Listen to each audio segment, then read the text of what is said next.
A technical author is someone who creates clear and easy-to-understand documents that explain how to use products, systems, or software.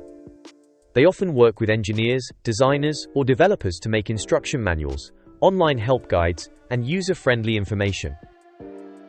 Their job is to take complicated technical details and turn them into simple language that anyone can follow.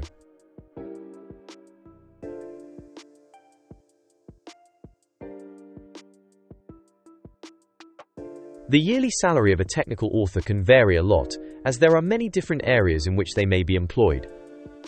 With a few years of experience, this can rise to between £35,000 and £45,000.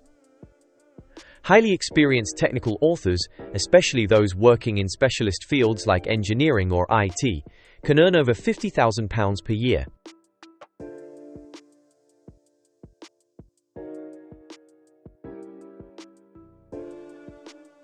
To become a technical author, it's helpful to have a degree or higher education qualification in a subject like English, journalism, or a technical subject such as engineering or computer science.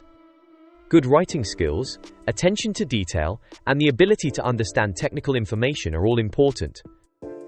Some people also take specialist courses in technical writing, or gain experience through jobs that involve creating documents or manuals.